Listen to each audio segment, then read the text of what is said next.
All right, it's 9:03. Let's get started. Good to see everyone here. Wherever you're dialing in from, we had a chance to peek at some of your locations. And yeah, really happy to be here today and talk about batteries. I've been in the battery space since 2014. I've loved it since 2014. And it's also just pretty crazy to see how much has changed every single year.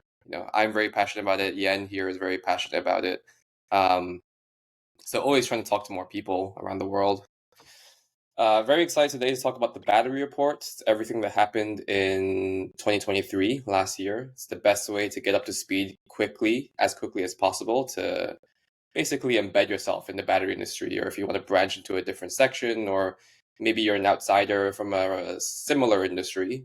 It's 300 pages of knowledge written by industry experts covering everything from academia to engineering to industry to policy, to venture, everything in between. So if you've not checked it out yet, check it out. We're gonna drop a link, and we will also uh, share this afterwards in an email to you. So with that, I'm very excited to pass it over to Yen, the executive director at Volta Foundation. Please introduce yourself and Volta Foundation and what we'll be talking about today. Yeah, thank you, Nicholas. Hello, everyone. I'm Yen Ya, the Executive Director of the Volta Foundation. I'm really happy to be invited to this Voltaic webinar to give a quick presentation about the battery report. Um, so let's get started. Let me share my screen. In case folks are wondering, no, we are not going to be presenting all 300 pages of the report in just this 1 hour. So there will be excerpts from the report this year. But first, I'd like to give a bit of context about the Volta Foundation and the battery report. So as many of you already know, the Volta Foundation is the largest professional association dedicated to advancing the battery ecosystem. Today, we are supported by 150 of the leading companies in the battery industry, as well as 50,000 individual members globally. I think many of you in the audience are already individual members. That's great. So our goal as a foundation is to empower our members, that's you guys, with the knowledge, relationship, and resources necessary to push the boundaries of innovation in the battery industry. Now, the battery report itself is just one of the 15 projects hosted by the Volta Foundation.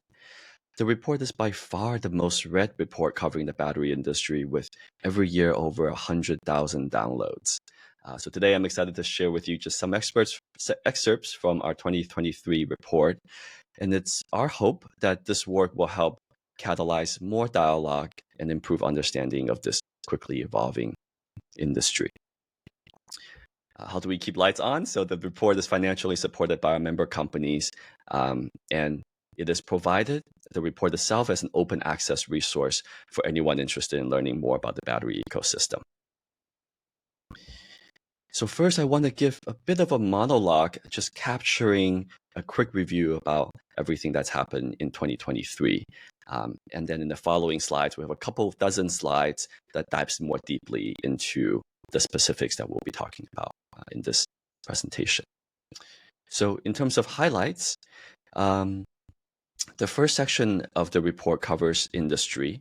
So here we cover notable events, review the key trends that we see in the industry, commercial movements, as well as putting spotlight on some of the key technical directions of the year. I'll take a deep breath and really talk a little bit about the key trends here. 2023 marked a year of continued growth and calibration for the global battery industry. Some highlights: passenger EV sales top 10 million units for the first time, which is a 32% year-on-year growth from 2022, in spite of the higher interest rates.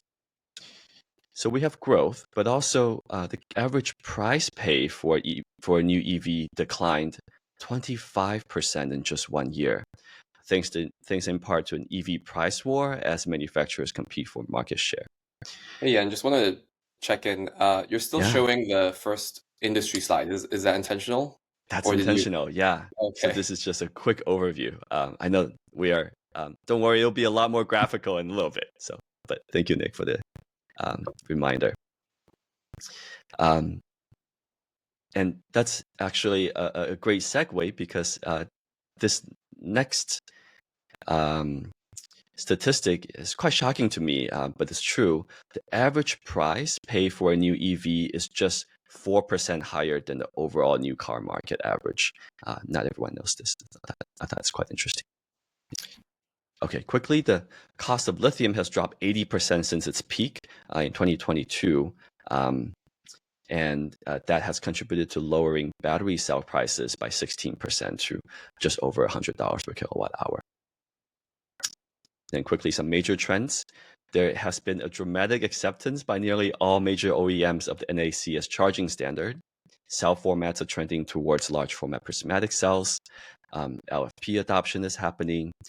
In terms of manufacturing capacity, 7 terawatt hours has been planned before 2030, with China accounting for nearly 70% of this capacity. The majority of North American and European capacities are being focused on NMC chemistries. There are also movements in regulation. US, EU governments have outlined guidance over the last year to ensure greater security in the sourcing of critical materials. Another major trend is BESS. It's a nascent yet rapidly growing market, as well as advanced chemistries such as LMFP, sodium ion, sulfur, lithium metal, and so on. So stay tuned. We're going to cover most of these topics in the next couple of slides. So, Nick, what do you think? Should we jump into the more graphical stuff? Yeah, let's jump in. Yeah, let's do it. Okay, so let's get started. It's not a battery industry overview without talking about battery cell cost. So in 2023, battery cell prices have continued to improve, breaking the kind of the surprising trend in 2022. If you guys remember, it was a slight uptick from the inflation, but 23 continued the wonderful trend of improvements in cell costs. So this trend mainly is driven by the falling raw material prices.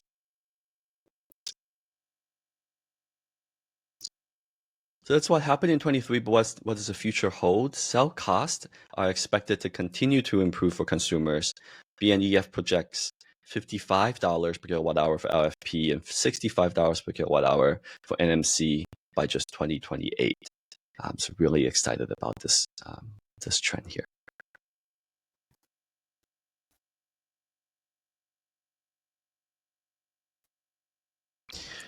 I mentioned in my opening slide that NACS has seen a dramatic acceptance by nearly all major OEMs. When it comes to EV adoption, I think this year folks are seeing a bit of wrinkle in the acceleration of EV adoption by the general public. I think two major factors that are impeding adoption. Obviously, one is just the price that the average consumer has to pay. It's a function of interest rates, of course, and I think that is a kind of a self-resolving problem as battery prices continue to improve. But charging infrastructure and the convenience of driving an EV is something that really needs to be worked on. So it's encouraging to see that there are movements in improvements in this space. Nicholas, I realize that I'm speaking quite quickly, so let me know if you have any thoughts or comments. Feel free to jump in as well. Sounds good.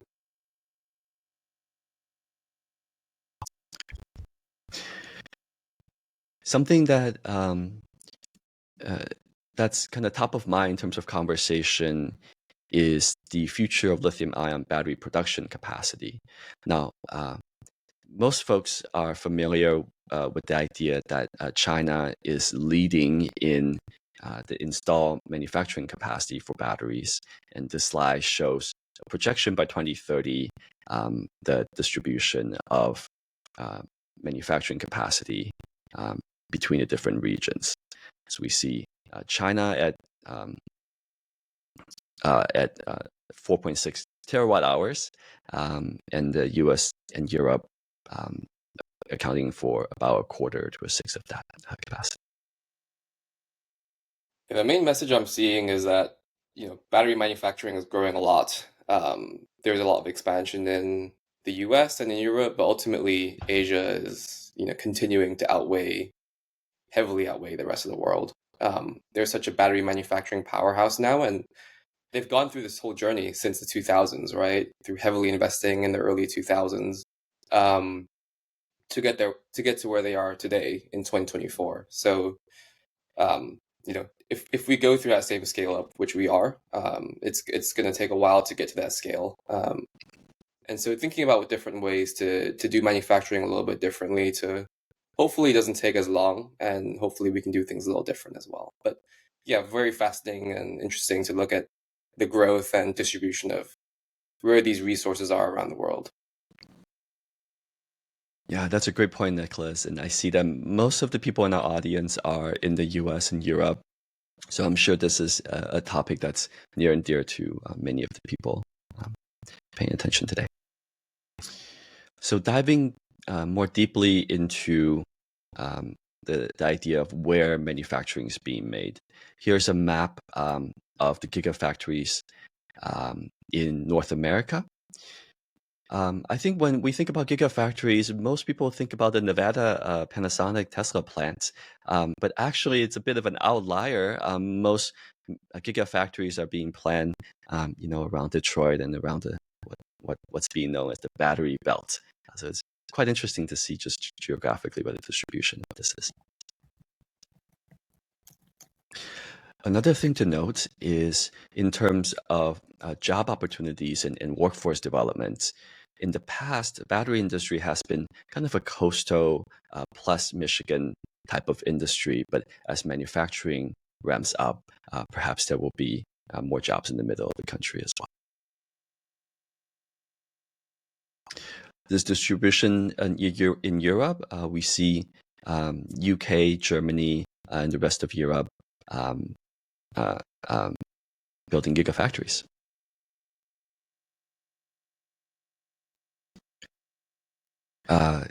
These are the gigafactories in Greater Asia, ex-China. Really interesting to see the progress in India and kind of the developments there. And then the leader in the room, gigafactory plants in China, pretty well distributed around the country here.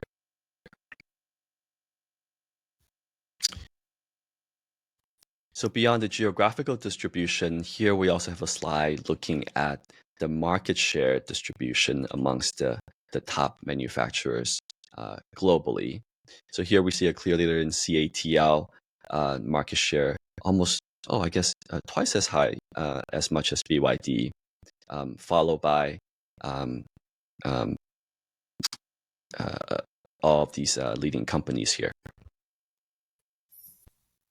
One thing to note, and I think given that our audience is more of the expert audience, this might not be surprising to you, but as I talk to, for example, folks in the public, it's quite surprising to folks in the public that of the top 10 battery manufacturers globally, none of them are US companies. And so we hear a lot about manufacturing in the US. So I think that's something as a trend that we can all think about and contemplate.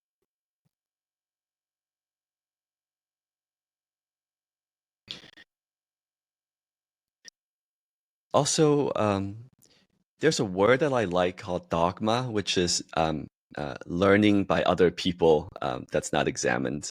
I think one of the dogmas in the battery industry is that battery manufacturing is not profitable. That's not true, actually. So here we take a look at the profit margins for leading cell and pack manufacturers. Battery manufacturing could be a business with positive gross margin at least.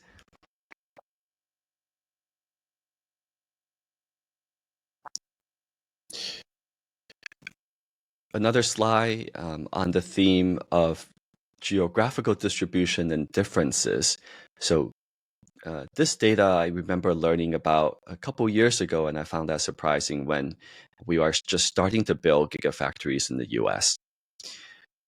I think intuitively, experts, I think most experts in this room, oh, I see Joe had a comment here. Experts in this room intuitively know that there's probably a difference between how much it would cost to manufacture batteries as a function of region.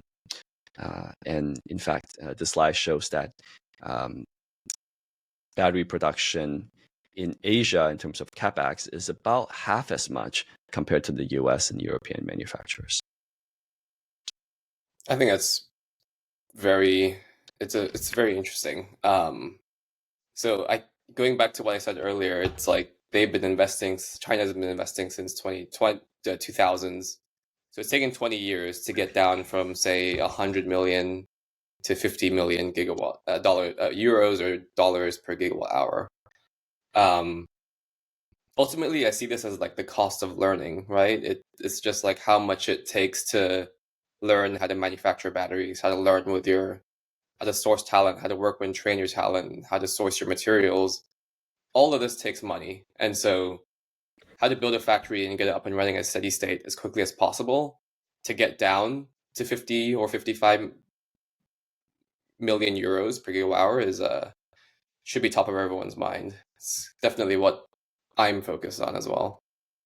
Yeah, exactly. I think Voltaiq has a big part to play in kind of narrowing this gap and in improving the cost of batteries.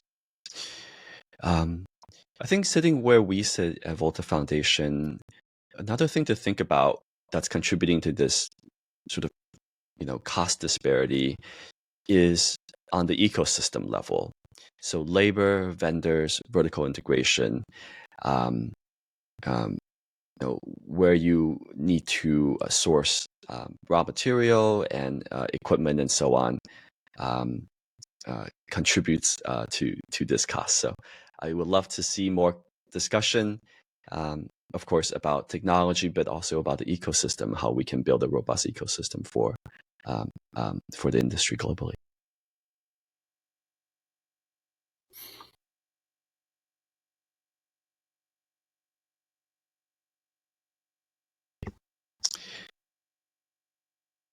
So this is quite interesting. Software and analytics and metrology is a fast-growing area with both multinationals and startups competing for a slice of this really quickly growing market.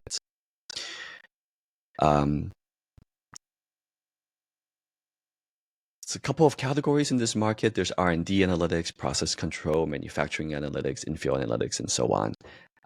All of it is to improve yield and maximize the value of the data being gathered through each stage of the battery manufacturing and usage life cycle. Wonder, Nicholas, if you have any comments on metrology and analytics. Oh, 100%. Yeah, I'm a big fan of characterization of all sorts along every single part of the battery manufacturing value chain. These are all very important to making sure you're making good batteries, right?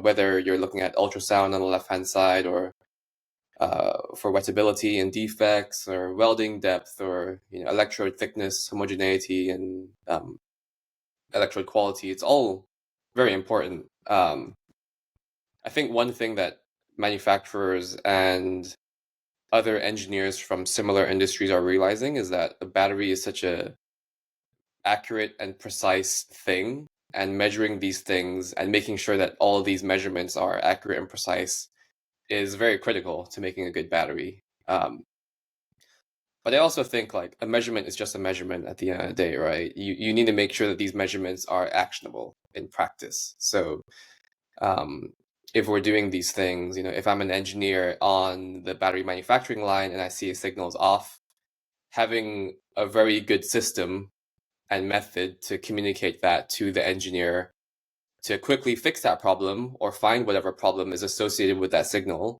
that needs to go hand in hand with the initial measurement in the first place. yeah, ultimately quality is very important, and so very optimistic to see all these and a lot more coming on online as well in novel modern manufacturing environments. Yeah, that's great. And I know Voltaiq and your partner Siemens has a big role to play here as well. That's great. So the next couple of slides are manufacturing process maps. And to be very clear, these graphics, beautiful graphics, are courtesy of LGES. Uh, and really interesting to see. I think I hesitate to say this to this expert audience, but battery manufacturing is quite a complicated and complex process. So lots of potential areas for failure, um, and um, and also lots of opportunities for improvement here. Um, One of the steps is electrode production. Even just in electrode production, you have steps like mixing, coating, calendaring, slitting, drying, and so on. We picked out this step in particular because it accounts for close to 40% of the total manufacturing cost of a battery here. Yeah, I like this slide a lot. I come from my first job ever was from a electrode type role, and there's like a really unbelievable amount of defects that can come from just the simple concept of coatings. And here is, this is just step one of the whole manufacturing process. And within step one, you have maybe 100 sub steps, which means 100 places where things can go wrong, right? Um, Unknowingly go wrong or knowingly go wrong. So, being able to measure what's happening in all these steps and feeding that back to your engineers is extremely important. And it's also just, I always find it very fascinating to see where defects are coming from, why they're coming from, how to fix those defects. And here, in the small circles at the bottom, you can see like 5% scrap rate. If you can get to 5% at this stage, I think that's you're very, very good. Usually it's a little bit higher if you're not LG, for example. And um, ultimately, that's just like a lot of wasted money. And hopefully we can get it down much lower in the future. Yeah, absolutely. I think one of the easy predictions to make is that as gigafactories are being built, we will start to hear a lot more about discussions around scrap rate and how to lower that over time. Yeah. I think of the whole manufacturing process as a relay. It's like a relay of 100 people or 1,000 people. And ultimately, when you're passing the baton to your next runner, not every single time you're going to be able to pass it into their hands. It's going to fall, or the changeover is going to be bad. And that's kind of how I see manufacturing as well, because you have a mixture of some continuous processes, discrete processes, stepwise things go wrong. Yeah, I like to think of it as a relay, but yeah, passing it back to you, Yen. Yeah, no, it's a difficult thing to master, but also really important. Both, obviously for the company's margin, but also um, in the bigger picture for our civilization's ability to really implement these cleaner technologies going forward. I see folks. Oh, just one thing I want to know. I see folks are making really good comments and questions in the chat. So we encourage that. Hopefully, towards the end of this session, we'll have time to answer some of those questions. Okay, moving on from manufacturing and costs. Next, I want to talk a little bit about about the application landscapes. So today, a lot of the attention is focused on EVs because that is the largest market for batteries. But it's good to be reminded that beyond EVs, there are other applications for batteries as well, such as aerospace, automotive we talked about already. Consumer electronics used to be the biggest market maybe 10 years ago. Grid is quickly emerging, and of course, military applications is important as well. For each application, there is a large number of battery chemistries to choose from. So when we are thinking about even just for for lithium-ion batteries, it's not a monolithic thing. There's always evolution and changes that are happening in the background.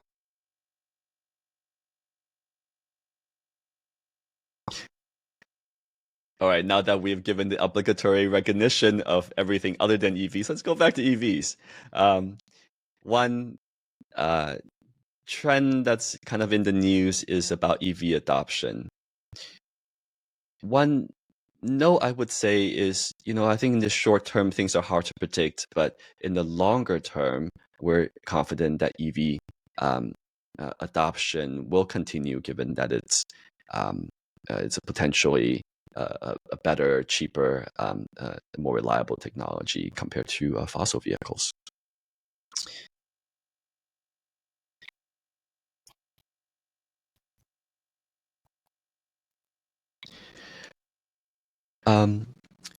Arguments about technology aside, economics drives most things in the world, and I think this wonderful trend of EVs prices improving for consumers, especially relative to fossil vehicles, is an encouraging trend to see. One thing I've noted in the beginning of this presentation, the gap between the average price of new cars and the average price of EVs is only 4%. So I think, Nicholas, I think for everybody that's in the battery industry, I feel like every year we have this debate about exactly which quarter we're going to reach quote unquote price parity with fossil vehicles. And I feel like we're finally almost there. So maybe 2024 is the year. We'll see if the EV price war continues. Yeah, we're almost there, and I think we are similar in that we think about things, me and you, Yen, on a longer time scale. We're not really looking at things quarter to quarter, but how things are gonna look like 1 to 5 years in the future. And yeah, I totally agree. That's why I'm in this business, right? Batteries are getting cheaper and better. EVs are getting cheaper and better, hopefully, and things will continue to grow. Yeah, so hopefully everyone in the audience also feels relatively optimistic, despite kind of the short-term ups and downs.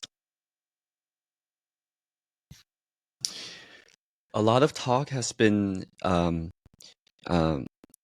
we've had a lot of conversations about onshoring batteries and EV manufacturing. A lot of policies in North America and Europe and the rest of the world are trying to encourage that. So this is a slide showing that there's a trend to build where you sell for battery EVs.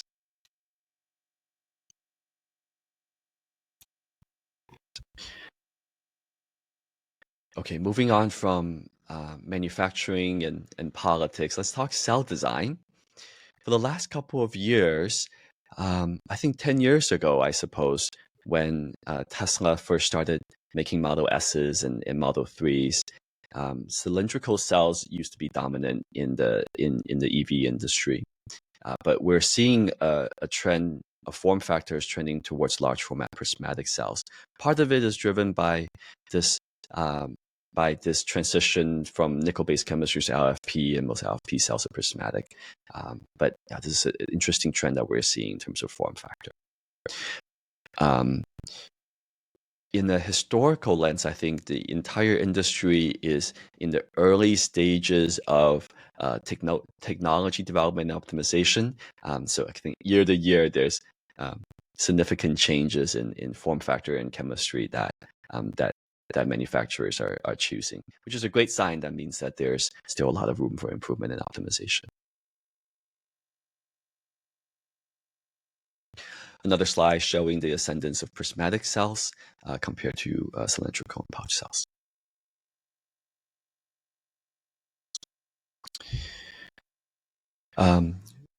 Recalls do happen in the EV industry, just like every other industry. And here's a slide showing kind of the major EV recalls throughout 2023. Yeah, this is recalls are always alarming to me. And these are not just like general EV recalls. These are recalls from EVs due to the battery, right? And so, we're continuing to have recalls in battery production, and ultimately we just don't have a good way to identify what's a good cell and what's a bad cell coming out of factory. We're just bad at identifying right now. What is good and what is bad. They might be still passing all the internal quality checks on the factory floor, but still, this doesn't mean like it's gonna pass the application and use cases in these respective vehicles. So, yeah, I guess this goes back to the characterization slide. We have to better characterize cells coming off lines, understanding better the quality, knowing what to measure and how to measure it, and then actioning that. So being able to catch things before they leave the factory and going into vehicles, into consumer hands, because then that's where safety becomes a huge issue and something that we want to avoid as a whole industry, especially as we branch out as well into the other applications that Yen talked about.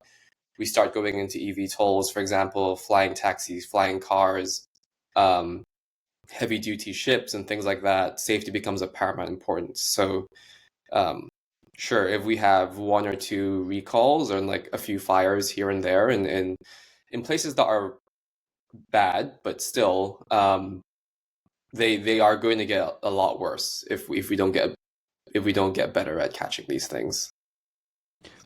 Yeah, Nicholas is right. Reliability and safety are important. Obviously, number one for profitability, right? EV recalls are extremely expensive, especially compared to the margins, and also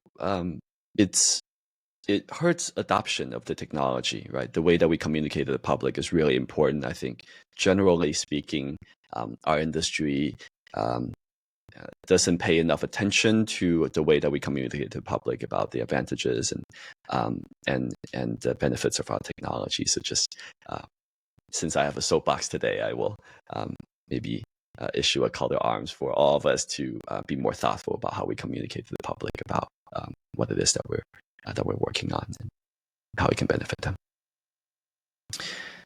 And speaking of safety, um, um,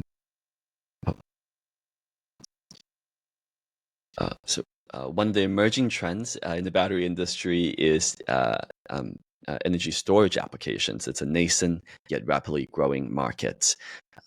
Projections are that by 2030, the market will be $120 to $150 billion a year. This might be one of the fastest growing CAGRs in the industry.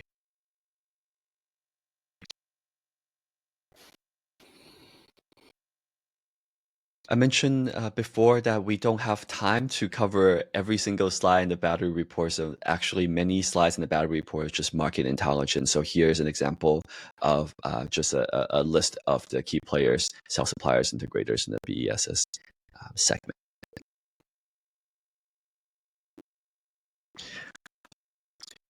Switching gears awkwardly, we also list major industry players for cathode manufacturing. So in America, in Europe, and Asia Pacific.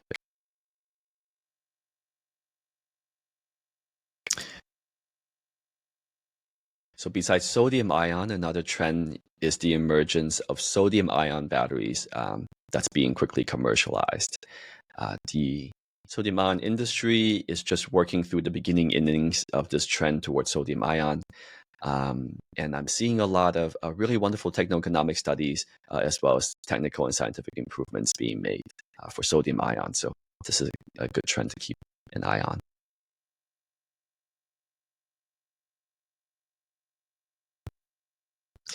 Also, it's not a complete battery industry discussion without a note on solid-state batteries. So solid-state batteries remain a relatively hot topic. Almost all automotive OEMs are actively participating in this technology.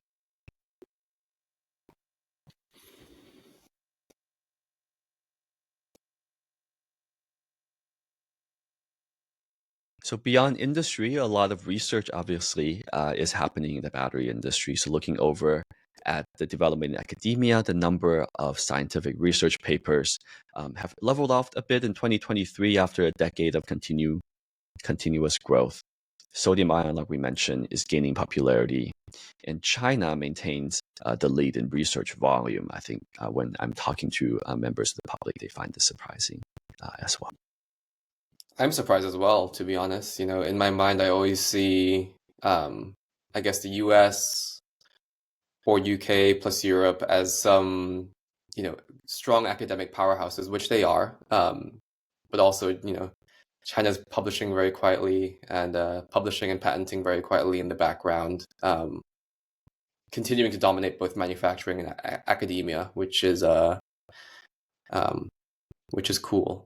I'd also say like academia is, I guess there's a lot of different thoughts on industry versus academia and how much of these papers and publications and patents are directly translatable to the end numbers that we saw. For example, like how do these contribute to the $55 million per gigawatt hour? And there's a lot of variability in publications and patents, which we won't go into here, but it's just very cool to see that China is dominating academia as well. Yeah, absolutely. Interesting fact to keep in mind, especially for folks in the audience that are maybe regulators or funding agencies. Something to think about. All right, moving beyond research trends. A note on the battery talent landscape. As the battery industry continued to grow at a fast pace, averaging about 20 to 30% per year, the rate of training for skilled workers have not been able to keep up with the demand for talent from the industry. And this has led, maybe happily for most people in the audience, to a rather dramatic surge in industry salary over the past couple of years, with compensation surging about 30% over the past 5 years for pretty much every level of experience here. So this data is from H1B. This is government data. Yeah, I love this slide. Ultimately, it's like economic supply and demand, right? There's a low-ish supply of battery-specific talent and very high demand. So, H1B salaries, so a little bit different. H1B, if you're unfamiliar, is the international visa for non-Americans, and maybe is like a general trend upwards besides a small dip in Blue Line in Michigan during COVID. But as Yen said, on the whole, salaries continuing to rise across all levels. And we don't touch on it in this presentation, but there's definitely a slowdown on the funding side of things as well. Overall startup funding fell about 38% versus 2022, so affecting everything from seed to late stage investments, and definitely noticeable in the public markets as well. So, I'm always thinking about how can we maximize productivity per dollar, right? How can you do more with less with the battery team that you already have, given that you're paying them this amount of money? Can you make them more productive in their day-to-day jobs? How do you hire the right talent? How do you upskill them and train them quickly if they're not necessarily from a battery engineering field? How do you get your team to do electrochemical and battery specific things without having them be an electrochemical or battery specific person from a battery specific program? Because that's getting rarer and rarer. So people need to start thinking about this. But yeah, I love looking at these salary charts. Yeah, it's encouraging to see, obviously, supply and demand. Hopefully, this will encourage more people from outside the battery industry to join us.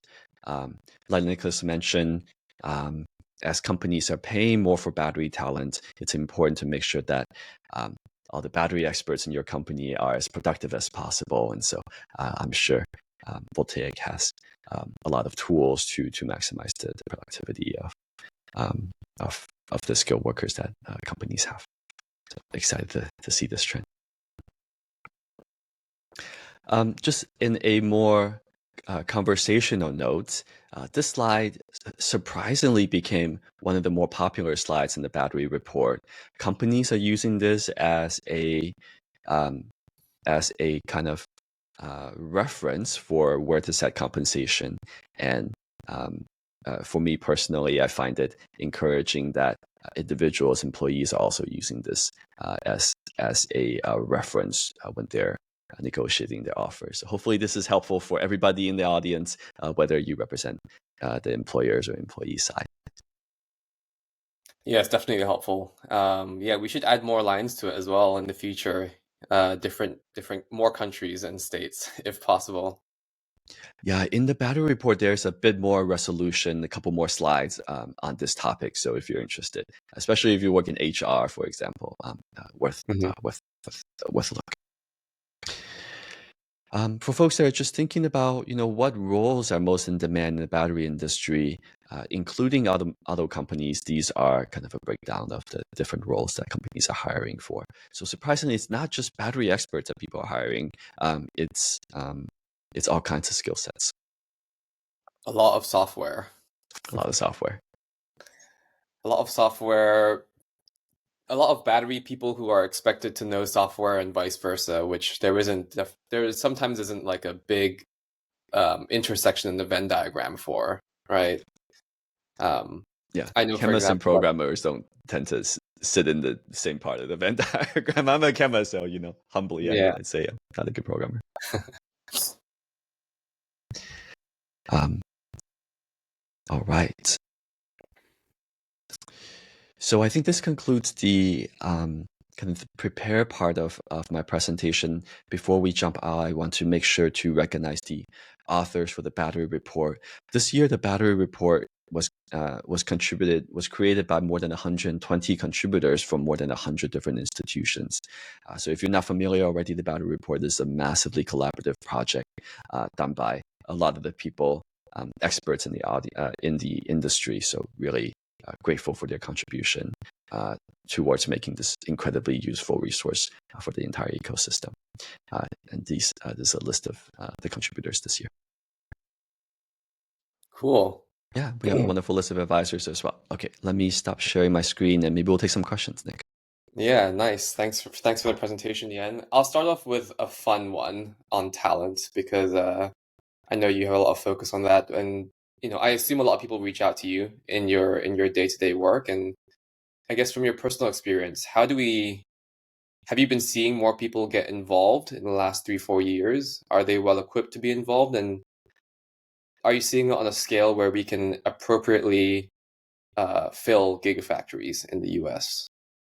Yeah, absolutely. When we're thinking about battery talent, it's a really, really big topic. So it's not, maybe the first thing to note is um, unlike 10 years ago, battery jobs today are not just for chemists or electrochemists.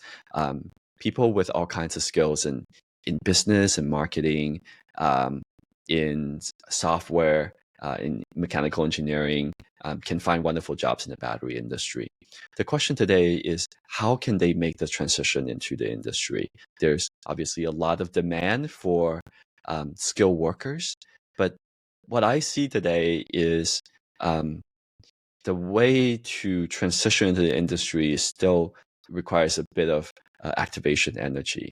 So at Volta, what we've done a couple of things to try to lower that barrier of entry. Number one is twice a year we host a really popular battery career fair. So the last one that we hosted featured more than 20 of the top employers in the battery industry, and more than 1,000 people signed up to attend the battery career fair. And so the next one coming up is in September. So I think if for everyone that's in the audience that's interested in accelerating their career, making the transition, or just finding a better role, and also for companies that are hiring, I encourage you to check it out in September. Oh, so sorry, that's maybe the first tiny step that we could do to solve this, kind of imbalance between supply and demand for talent. I think longer term, there really needs to be a more orchestrated way to develop maybe a certification scheme or some way for people to be trained a more formal way to make the transition in the battery industry. Just like every other industry in semiconductors and solar and welding, you can go to the community college and get a certificate and then work in the industry. We don't quite have that yet in the battery industry. I know there are lots of efforts um, being made, towards that goal. And I think the sooner that we can get organized to do this, the better. Yeah, looking forward to seeing what happens in that space and the role Volta has to play as well. I'd also say on that note, like on the talent side, yeah, you're right. We have to get more people in the field and just figure out a way to do more with the people that we have now. How can we take existing engineers and give them the capabilities to do battery specific engineering, even if they don't really have that background? How can we get them up and running in a production environment as efficiently as possible? So yeah, I don't want to plug Voltaiq too much in this call, but feel free to reach out to me afterwards, and always happy to talk about Voltaiq with anyone. But for this, I want to stay focused on the Volta Foundation report. We have about Yeah. 12 more minutes left, so go through a couple questions. I've got some of them collected here. I'll just read them out. This one would be interesting to see how much of this capex difference is from know-how, thus addressable through learning, versus structural differences, labor costs, subsidies, equipment, supply chain, materials, etc. I think this is referring to the cost differences between US, Europe, and Asia. Yeah, that's a great question. How much? It's hard to say how much of the like 100% delta comes from the proximity to equipment manufacturers and existing expertise versus um, just local labor cost. I'm not sure. I'm not an expert. I think probably there are experts in the audience that can chime in. So if you know something about this, please speak up in the chat. My my very surface level understanding is that the ecosystem plays a big role in all of this. So something that I'd like to see all of us have more dialogue and conversation about is how to bring up not just specific technologies or specific techniques or chemistries, but really in the bigger level, how do we bring up an entire ecosystem of vendors, suppliers, knowledge experts for say the North American battery ecosystem. So that's something that we think a lot about at Volta Foundation. We are providing a platform for coordination and collaboration for the entire ecosystem. So if you're interested in topics that are like this, you want to be a leadership role, if your company wants to be in a leadership role in the industry, please reach out to me. Yeah, I'll probably add to that too, because I'm always interested in how China has become so successful in this space. And I think it's Yen's exactly right. It's the whole ecosystem, right? You have a huge amount of talent, low cost talent that is ready to work 24/7, shift work, and factories culture. running all the time. If you look at the raw material supply chains for batteries, you're looking at nickel sulfate, cobalt sulfate, all this other stuff. Like a lot of the salts, the mining might not be done in China or Asia, but the processing is for sure. So the materials are already there. They have easy access, efficient access to their supply chains when they need that. And just the sheer economics of economies of scale wins out a lot. They've been doing this for 24 years now. They've gotten good at every single, a lot of different steps in the whole manufacturing process. So a lot of different things add to the cost. It's hard to pinpoint exactly like what proportion comes from what. So that's kind of what I'll add to add Yen's answer. Yeah, I think I worry that this answer is not very satisfactory, but the truth of the matter is there's no one silver bullet. We need labor to be trained, experts, and culture to be changed. So if there's one silver bullet I would advocate for is more of a focus on building the ecosystem and encouraging more dialogue and bringing all the stakeholders together to coordinate and collaborate better. And hopefully we can all agree on that. Hmm. Working together, using each other to support each other, standing on the shoulders of giants, hopefully. One interesting one from Pat. CATL said last week that they have a new battery that will give 370-mile charge in 10 minutes. What chemistry? Maybe I can start. I don't know the chemistry. I don't think it's been announced. If it has, then I would be surprised. But also, I think I would have seen it. Yeah, the battery industry is very secretive. So this sort of things are, I would be very surprised if it was shared. I know that last week or earlier this week, LG came out saying we've seen a lot of people infringing some of our patents. So starting from this year, we're going to start coming after people, which was quite unprecedented in this space. I think it hasn't really happened that a large manufacturer has come out and saying we're going to start acting on these on all these things. So yeah, very secretive space, and it looks like it's getting even more secretive and protective. Yeah, I also, oh my goodness, it's apologize that all of our answers are I don't know, but I also don't know about CATL's sort of chemistry that enabled them to achieve that milestone.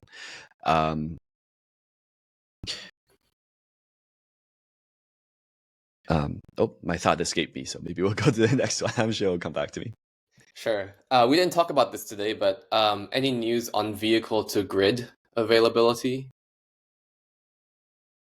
Yeah, we have a couple of slides covering vehicle to grid in the battery report. I think it's a promising area for value add to really fully utilize the batteries that are in the EVs. I think from what I hear, smart people disagree about the feasibility of that. You can imagine it's a lot more difficult for auto manufacturers to write a warranty policy if there's this new feature that they have to support. But that's not, I guess it's not impossible to implement, and I know a lot of companies are working on that. Okay. Here is a fun one from Gary, very futuristic. But do you think with battery improvement, we will get an EV with a range of 5,000 to 10,000 miles? Good question. I should know this. I'm trained as a battery scientist, so I'm thinking a factor of 10 improvement. I don't think we have headroom for 10x improvement with existing chemistries. So I guess the question is, are there magical, lithium metal air batteries? I have to do the math, but I don't think that's something that people are talking about. Nick, is that your take understanding as well? My take is that there's a lot of different chemistries out there, and you can optimize for a lot of different things. So maybe in theory, you could make a 5 to 10,000 mile vehicle with a lot of asterisks, right? Like it will only last for one charge and discharge. It's basically a non-functioning vehicle. It's just like a humongous battery on wheels with all the new theoretical chemistries. Maybe there's like a bunch of helium balloons attached to it. I don't know. Ultimately, there's a lot of It's a good different idea. applications and It's a a good lot of startup. batteries like that could be used for different things, and still a fun thought exercise to see what we can do to get to 10,000. Yeah. Two thoughts comes to mind. One sort of point of frustration that I think all of us share about the battery industry is that there's not a standard way to make announcements for performance milestones. And so whenever we see performance announcements, everyone's immediately confused because they're always like unanswered questions. You don't see this in other industries, semiconductors, pharmaceuticals. Companies don't just come out and say, hey, we have this magical processor or this magical drug without giving any kind of contextual detail about how they're doing this. So I think one obvious thing that we'll need to work on as an industry is better, coordination and collaboration about how to make announcements. So I think that's something that would be good to work on, so that there's more kind of transparency and understanding across the ecosystem.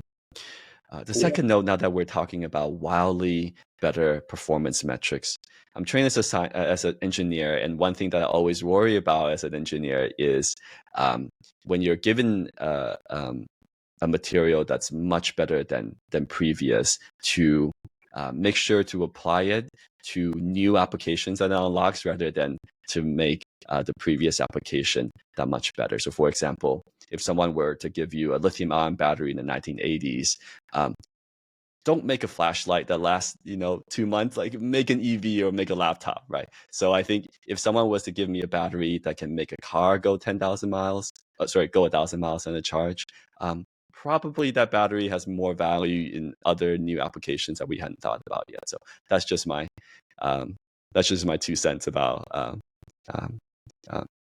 if someone were to give you that technology, maybe you can make more money than making a 1,000-mile EV.